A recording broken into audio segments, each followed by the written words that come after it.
9h30, 10h. Sur France Bleu Lorraine, tous experts.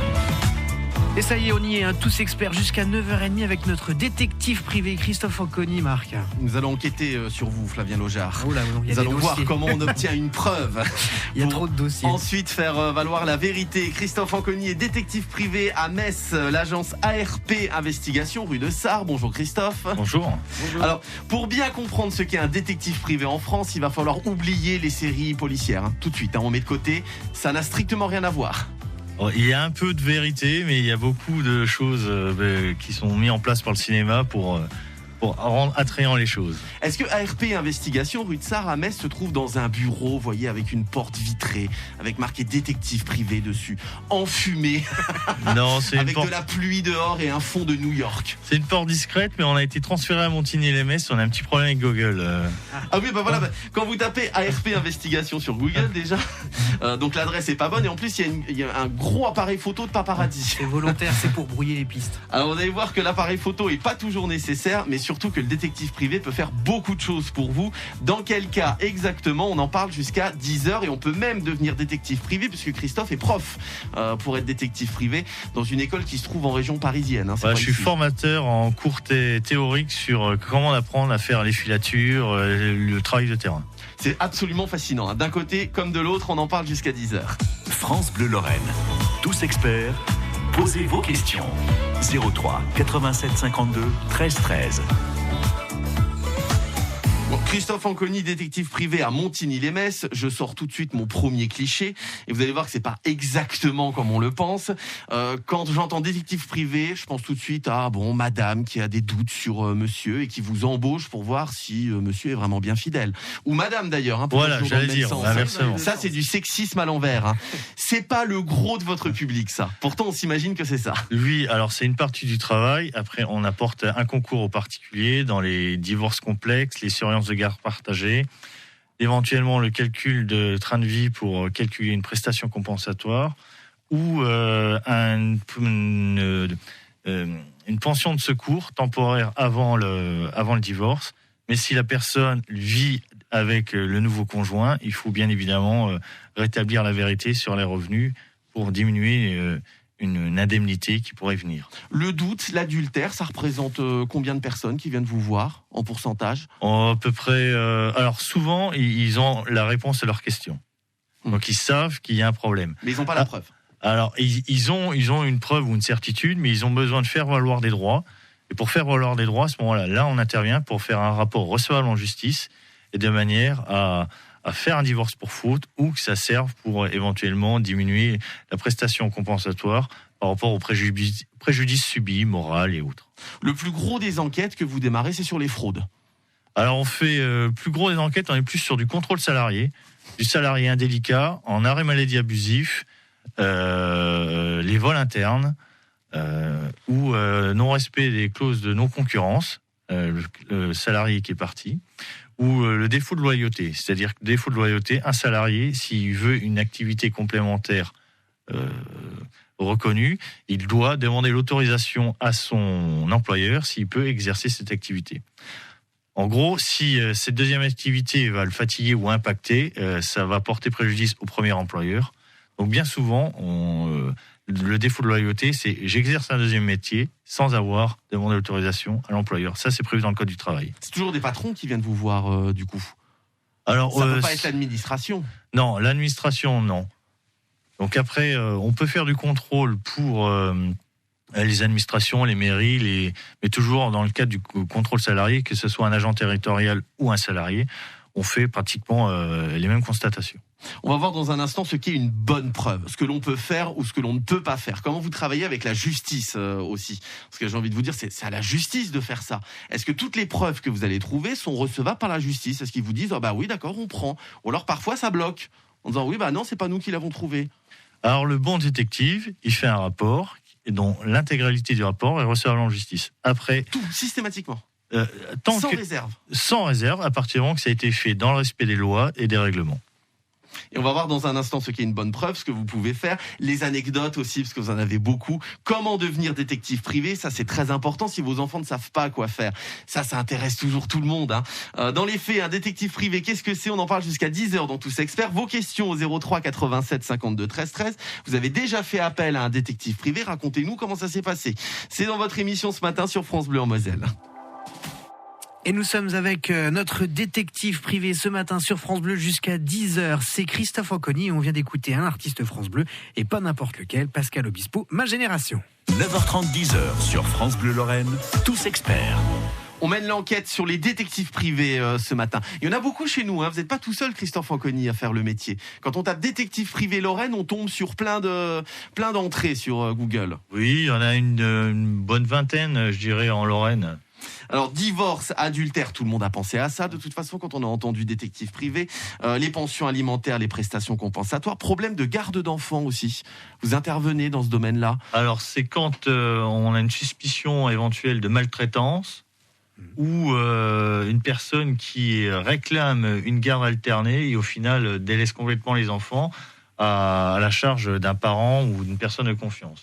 Mauvaise fréquentation, drogue, ça c'est les parents qui veulent pister les ados, qui ont quelques doutes. Bon, alors ça c'est plus la protection du mineur, c'est pour les parents qui ont des grosses inquiétudes sur évidemment des addictions, grosses addictions de drogue, alcool, ou des mises en danger, donc avec des tendances suicidaires et autres. Donc là, on est un petit peu vigilant sur les fréquentations et autres. Problème de voisinage, ça aussi c'est un souci, ça se passe mal avec le voisin. Mais comment le prouver ?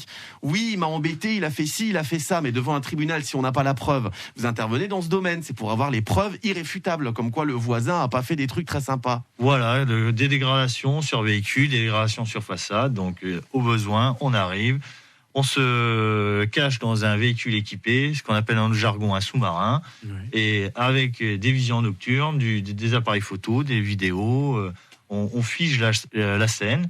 Mais la vidéo est un plus ou la photo, à partir du moment qu'on voit, on est en mesure de déterminer que les choses se sont passées tel jour à telle heure en notre présence, le rapport est recevable même sans photo. Recherche de personnes disparues également. Vous avez déjà fait des enquêtes extrêmement célèbres qui coincent. Je ne vais pas en citer, mais on a tous la même en tête. Non. Après, j'ai fait quelques dossiers, mais alors souvent, on nous contacte pour des mineurs en fugue. Alors, il faut que la police fasse son travail et il ne faut pas interférer dans le travail de la police. Mais c'est plutôt des dossiers, des recherches de disparus depuis 10 ans, 15 ans. Donc on essaie avec le réseau, je fais partie du réseau France Détective, d'orienter les choses, mais c'est loin d'être évident. Recherche de personnes disparues, ça peut être problématique lorsqu'il y a une succession. Donc il faut retrouver ces personnes-là aussi. Donc parfois. Là, c'est une recherche d'héritier. Mais à savoir qu'une personne qui souhaite de disparaître, en France, on a le droit de disparaître. Et si toutefois on la retrouve, on a l'obligation de lui dire « Bonjour, on a été mandaté par telle personne qui souhaite vous retrouver. Est-ce que vous voulez lui communiquer votre nouvelle adresse ?» Si elle dit non, à ce moment-là, on dit à notre mandant, on a retrouvé cette personne, mais elle ne souhaite pas que vous ayez connaissance de son adresse. Je suis désolé. Voilà. Mais par contre, on les invite à préparer un courrier et qu'on va remettre à la personne disparue. Et généralement, dans 80% des cas, quelques temps après relecture du courrier, elle prend attache avec notre mandant. Le gros de votre travail, c'est la filature, la planque. C'est ça, c'est observer ce qui se passe. Alors c'est ça, mais il y a aussi de l'enquête de voisinage, de l'enquête d'investigation quand on travaille pour les assurances, pour les faux escrocs, les faux malades, les faux accidents de la route, les accidentés opportunistes. Donc quelqu'un a un accident et il dit où se fait cambrioler, il dit j'en profite pour allonger la facture à l'assurance pour me faire mieux rembourser. Donc là, on est mandaté par les assurances pour vérifier certaines circonstances ou certains préjudices. Vous vous présentez toujours, à chaque fois, vous dites « je suis détective privé » quand vous menez l'enquête chez les voisins, par exemple, ou alors ça vous arrive de vous faire passer pour celui qui vient remplacer la photocopieuse, alors non, pour l'EDF. On a le droit de faire ça ? Non, on n'a pas le droit de faire ça. Alors en fonction des cas, effectivement, en toute transparence, on va se présenter comme détective privé et expliquer qu'on fait une enquête et que dans l'intérêt de tout le monde, et si la personne était dans le cas de notre mandant, elle serait intéressée à ce que des témoignages lui soient fournis. Donc après, c'est un métier de présenter les choses et autres. Et après, quand on est en incognito, en filature, effectivement, là, on va dissimuler notre activité. Mais le but, c'est avant tout d'avoir l'attitude de Monsieur Tout le Monde. Donc, quand je suis en cours, j'ai dit ayez la beauf attitude. Ce terme attitude, plus on se noie dans la masse, et plus on habille simplement, et plus on est des gestes naturels, plus ça passe. Vous faites pas les grands bandits, hein? Non, les grands bandits. Le trafic de drogue, les meurtriers, ça non, ça. Chacun reste, son métier. Ouais. Ça, c'est le domaine de la justice. C'est le domaine de la justice. Après, si effectivement on constate des choses, on les rapporte aux forces de l'ordre en disant tel jour à telle heure on a vu ça. Ou si on voit, c'est déjà arrivé, on est en plan, qu'on voit un cambriolage en cours, eh ben à ce moment-là, on fait le 17, on dit comme n'importe quel citoyen, on dénonce les faits, quoi. Vous revenez de Planck là, hein, vous avez travaillé cette nuit. Ce matin très tôt. Depuis quelle heure? Je suis parti vers 5 heures et je suis rentré. Donc là, c'était pour vérifier une nouvelle communauté de vie qui est cachée pour diminuer une prestation. Voilà, bon, si vous vous sentez concerné, attention, vous êtes peut-être pisté par Christophe. Mais vous êtes en photo sur le site internet de RP Investigation. Je vous ai vu sur Canal+, chez Yves Calvi le soir.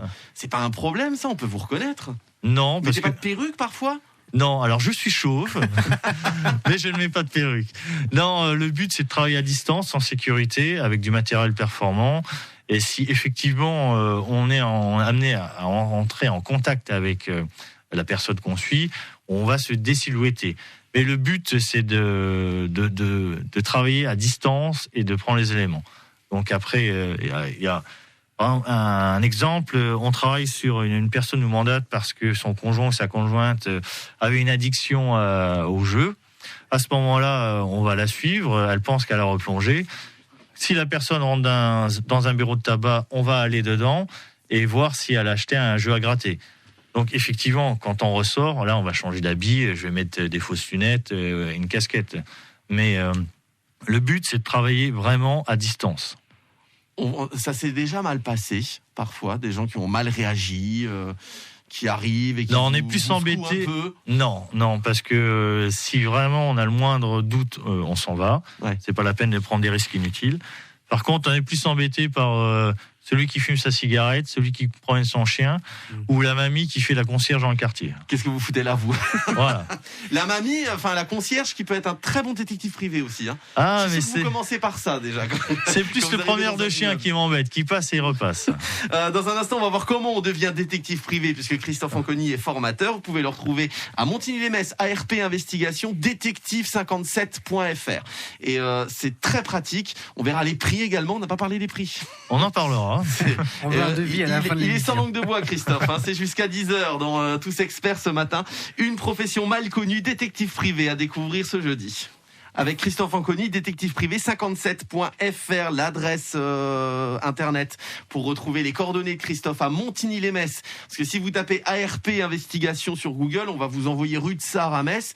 Mais vous n'êtes plus là, Christophe. Le plus simple, c'est déjà de nous appeler pour prendre rendez-vous, parce que c'est un métier de terrain. Donc si on vient toquer à l'improviste, il y a de grandes chances qu'on ne soit pas là.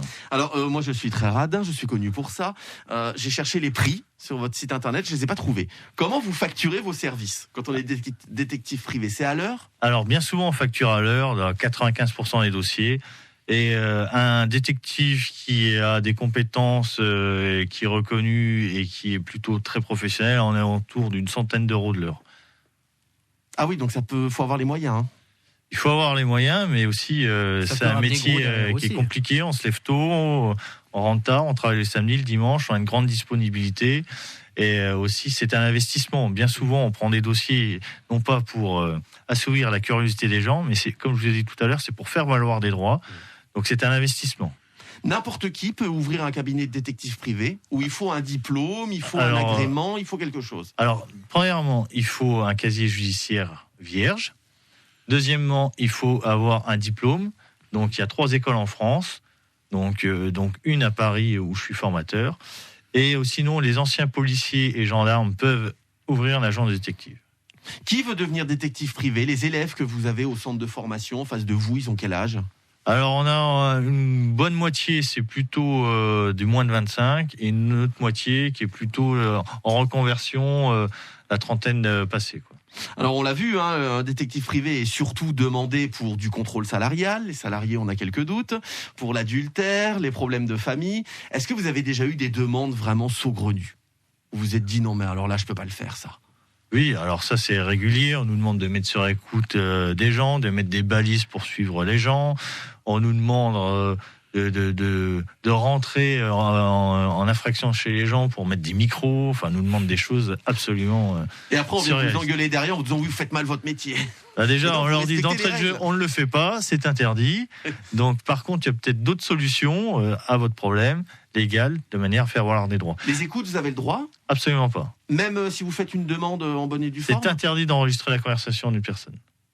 Ah bon, mais ça c'est la justice peut le faire. La justice peut le faire dans un cadre réglementé par un juge d'instruction avec une autorisation du juge des libertés.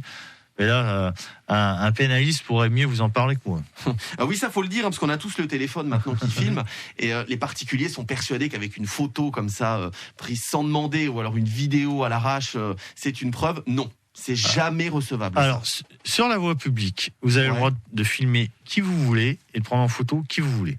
À partir du moment où vous êtes sur la voie publique, vous êtes à la vue de tous. On est d'accord. Ouais. Donc, vous avez bien conscience que tout le monde peut vous voir ou tout le monde peut vous prendre en photo. Ce qui va être répréhensible, c'est la diffusion. C'est pour ça, quand en fin de rapport, on attire l'attention sur la diffusion. La diffusion est répréhensible. On remet notre rapport à notre donneur d'ordre et il doit le remettre uniquement à son défenseur. S'il commence à le diffuser partout, c'est son problème, mais c'est pas nous. Ou alors il faut demander l'autorisation de la personne qui est filmée. Voilà, Ce qui mais est quand quand on même suit une particulier. personne pour faire valoir des droits et qu'on lui demande si on peut la filmer, donc voilà.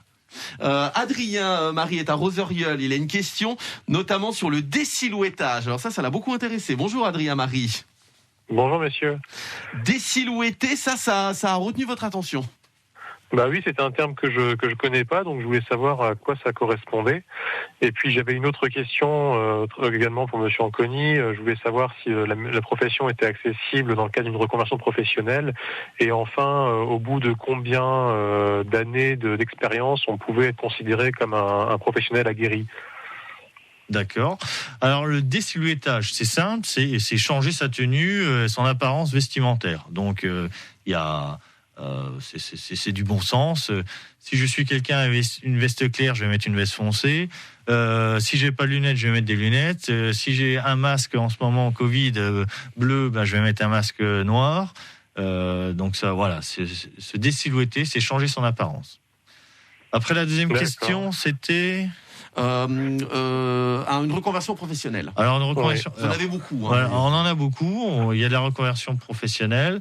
À savoir que cette formation peut être prise en charge dans le cadre des organismes de formation. Pour être enquêteur privé, donc c'est le terme juridique français, c'est enquêteur privé, donc c'est 6 mois de formation. Pour être directeur d'agence, c'est 1 an de formation. Ah, je m'attendais à plus. Donc non, c'est juste 1 an. Et après, la troisième question. Au bout de combien de temps on devient aguerri ? On devient vraiment aguerri et professionnel, et c'est comme dans beaucoup de métiers, il faut 2 ans ou 3 ans de pratique, parce que c'est l'expérience qui forge. On est sur des facteurs humains, et quand on est, par exemple, en filature, il se passe plein d'impondérables, et c'est l'expérience qui va permettre d'anticiper les choses ou de mieux appréhender les choses. Est-ce que la profession vous intéresse, Adrien ? Oui, et je suis intéressé par tout ce qui est un petit peu comme ça, policier, espionnage, détective privé, voilà. Et je voulais savoir également quel est le statut des professionnels. Ils sont considérés profession libérale, ou quel est leur statut en fait ? Chaque directeur d'agence choisit son statut, s'il veut être libéral, s'il veut créer une société en fonction d'un statut qui... Peu importe. ARP, agent de recherche privée investigation à Montigny-les-Metz. Vous êtes en libéral, vous ? Moi, je suis en libéral. Ça change beaucoup ? D'accord. Ça change rien, c'est plutôt d'un point de vue fiscal qu'autre chose. Ouais. Après, effectivement, si on a des salariés, il faut une structure différente. Mais moi, j'ai plutôt tendance à travailler avec des confrères de confiance en sous-traitance. Voilà, Adrien à Roseuriol, vous serez le futur concurrent de Christophe Anconi à Metz. S'il souhaite, il peut venir me rencontrer, je lui parlerai du métier. On se tient un carreau là quand même. À bientôt, Adrien à Roseuriol. Rappelez-nous les 3 écoles en France pour devenir détective privé, la vôtre d'abord. Alors, il y a les ARP qui est à Paris, dans le 13e. Il y a une école dans le sud et il y a l'université de Paris-Panthéon, Assas. D'accord. Voilà. Et donc n'importe qui, quel que soit l'âge, quel que soit le parcours avant, si le casier judiciaire est vierge, on peut démarrer une formation de détective privé. Il faut aussi présenter une certaine motivation. Il y a un recrutement qui se fait. On fait le tri entre ceux qui s'imaginent devenir espions à la James Bond. Et il y a aussi un peu le problème en ce moment, c'est beaucoup de personnes veulent changer de métier ou ont perdu leur métier, donc se disent je vais faire détective, mais en s'imaginant des choses hallucinantes. Anconi, Christophe, ANCONI, vous tapez détective57.fr pour retrouver les coordonnées de Christophe à Montigny-lès. C'était fascinant. Merci beaucoup, on a appris plein de choses. Merci de m'avoir accueilli. Et à bientôt.